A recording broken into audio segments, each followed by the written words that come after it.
দ্বিতীয়দিনীয়া ৰাষ্ট্ৰীয় স্বাস্থ্য মিছনৰ কৰ্মচাৰীসকলৰ কৰ্মবিৰতি কাৰ্যসূচী অব্যাহত ৰাখিছে। ৰাজ্যৰ বিভিন্ন প্ৰান্তৰ লগতে বৰপেটাৰ ৰাষ্ট্ৰীয় স্বাস্থ্য মিছনৰ কৰ্মচাৰীসকলে কৰ্মবিৰতি কাৰ্যসূচী অব্যাহত ৰাখিছে। চিকিৎসা কৰ্মীৰ কৰ্মবিৰতিৰ ফলতে হাহাকাৰ হৈ পৰিছে ৰোগী আৰু ৰোগীৰ আত্মীয়ৰ মাজত। বৰপেটাৰ FRU আৰু খণ্ড প্ৰাথমিক স্বাস্থ্য কেন্দ্ৰত কৰ্মৰত ৰাষ্ট্ৰীয় স্বাস্থ্য মিছন কৰ্মচাৰীসকলে চিকিৎসালয়খনত কৰ্মবিৰতি অৱস্থান ধৰ্মঘট কাৰ্যসূচী ৰূপায়ণ কৰে।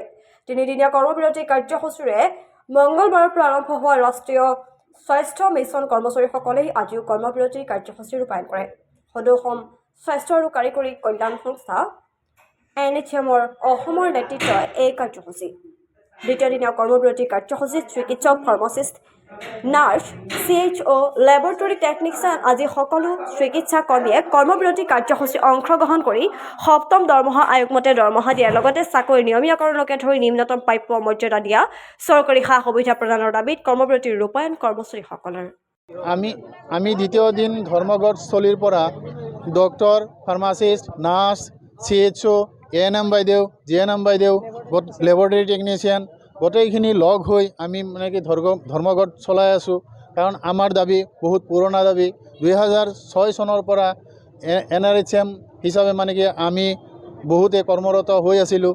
কিন্তু NRHM গৈ পেলাই আকৌ NHM নাম লৈ আকৌ আমাক চৰকাৰে সকলো সময়তে বিষমৰ চকুৰে চাই আমাক দৰমহা সপ্তম আয়োগৰ যিটো দৰমহা সেই দৰমহাও আমাক প্ৰদান কৰা নাই, বঞ্চিত কৰিছে।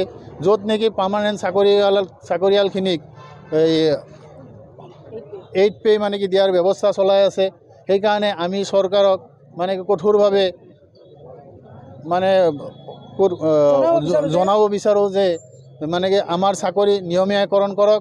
তাৰে যেতিয়ালৈকে নিয়মীয়াকৰণ নকৰে তেতিয়ালৈকে সপ্তম দৰমহা আয়োগ মতে দৰমহা প্ৰদান কৰক আৰু আমাৰ ৰেগুলাৰ কৰ্মচাৰীখিনিৰ যিখিনি সা সুবিধা গোটেইখিনি আমাক দিব লাগে।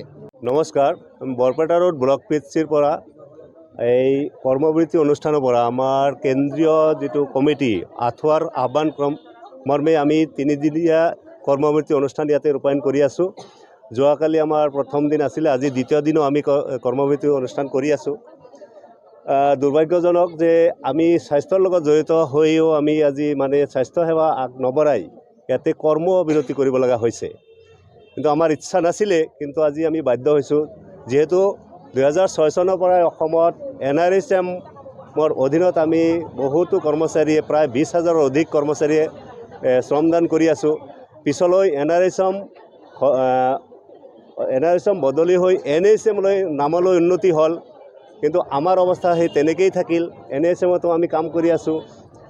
আমাৰ যেতিয়া কৰোণা আহিছিলে, সেই কৰোণাৰ সময়ত আপোনালোকে জানে গোটেই অসমবাসী ৰাইজ, অসম বুলিয়ে নহয় গোটেই পৃথিৱীয়ে এই কৰোণাৰ মহামাৰীয়ে দেখা দিছিলে।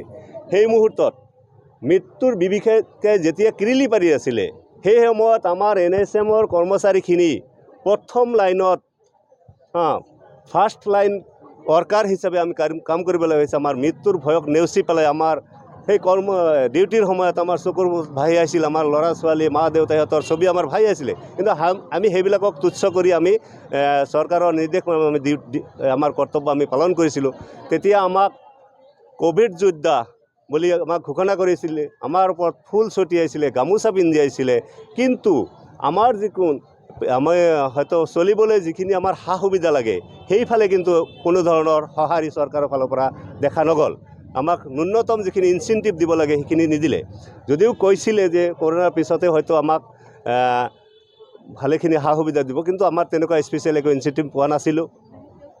আমাৰ বৰ্তমানৰ মুখ্যমন্ত্ৰী ডাঙৰীয়া যেতিয়া স্বাস্থ্যমন্ত্ৰী হৈ আছিলে, সেই সময়তে তেখেতে সাংবাদিক অজিত ভূঞা ছাৰৰ লগত এখন অনুষ্ঠান কৰিছিলে। তাতে তেখেতে ঘোষণা কৰিছিলে যে সৰ্বশিক্ষা আৰু NHMত কৰ্মৰত যিমান কৰ্মচাৰী আছে সিহঁতক ৰেগুলাৰাইজেশ্যন কৰা হ'ব। কিন্তু সৰ্বশিক্ষাক হয়তো ৰেগুলাৰাইজেশ্যন কিছুমানক কৰিলে, কিন্তু আমাক এই NHMৰ কাম কৰা মানুহখিনিক এতিয়ালৈকে কোনো ধৰণৰ ৰেগুলাৰাইজেশ্যন কৰা দেখা নগ'ল।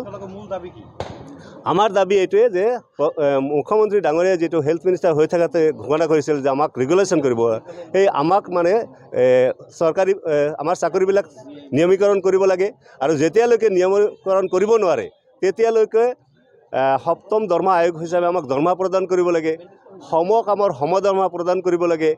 চৰকাৰী যিবিলাক ৰেগুলাৰ কৰ্মচাৰী আছে সিহঁতৰ যিবিলাক সা সুবিধা, বিভিন্ন সা সুবিধা পেঞ্চনকে আদি কৰি লিভ বীমা এইবিলাক সকলো স্বাস্থ্য বীমা আদি কৰি বিভিন্ন ধৰণৰ সা সুবিধা যিমান মানে ৰেগুলাৰ কৰ্মচাৰী ভোগ কৰি আছে এই গোটেইখিনি সা সুবিধা আমাক প্ৰদান কৰিব লাগে।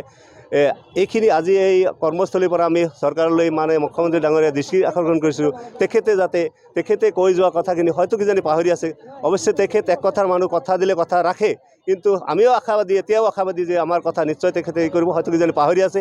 আমি এই স্বাগতে এই কৰ্মস্থলীৰ পৰা তেখেতক আকৌ পুনৰাই সোঁৱৰাই দিছোঁ, তেখেতে আমাৰ দাবী পূৰণ কৰক। এইটো মাননীয় মুখ্যমন্ত্ৰীৰ ওচৰত আমাৰ কৰজোৰে বিনম্ৰ আবেদন। এতিয়া ক'ব বিচাৰিছোঁ যে আমাৰ মানে সমকামৰ সমদৰমহা লাগে আমাক। আমি 2006ৰ পৰা ডিউটি কৰি আছোঁ, মানে NRCMত কাম কৰি আছোঁ। এতিয়ালৈকে আমাৰ মানে কোনো ৰেগুলেশ্যন কৰা নাই। আমাৰ NRCMৰ কামখিনি গোটেইখিনি ৰেগুলাৰ কৰিব লাগে আৰু ৰেগুলাৰ সমান আমাক দৰমহা দিব লাগে। আমি ক'ভিড যুদ্ধৰ সময়ত বহুত কষ্ট কৰি আমি যুদ্ধ কৰিছোঁ। যেতিয়া বাহিৰৰ মানুহবিলাকে বাহিৰৰ মানুহবিলাক ঘৰৰ ভিতৰত সোমাই আছিল, তেতিয়া আমি স্বাস্থ্য বিভাগৰ মানুহখিনি গোটেইখিনি ওলাই আহি মিলিজুলি কাম কৰিছোঁ।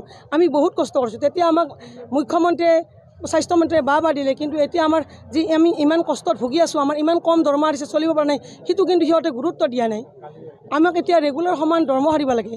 ৰেগুলাৰ কাৰণে সপ্তম দৰমহাৰ কাৰণে ৰেগুলাৰ কাৰণে মানে যা কৰিছে, কিন্তু আমাৰ NRCMৰ কৰ্মীখিনি সপ্তম দৰমহা দিবৰ কাৰণে সিহঁতে ৰাজি হোৱা নাই। আমাতকৈ সিহঁতে 3 গুণ দৰমহা বেছি পায়, কিন্তু আমি এতিয়া সিহঁততকৈ বহুত কম পাওঁ। এটা ৰেগুলাৰ চাকৰি যিমান দৰমহা পায় তাৰ 3 ভাগৰ 1 ভাগ আমি এতিয়াও নকৰোঁ, কিন্তু আমি সিহঁতৰ সমানে কাম কৰোঁ, বৰঞ্চ সিহঁততকৈ আমি বেছি কাম কৰোঁ।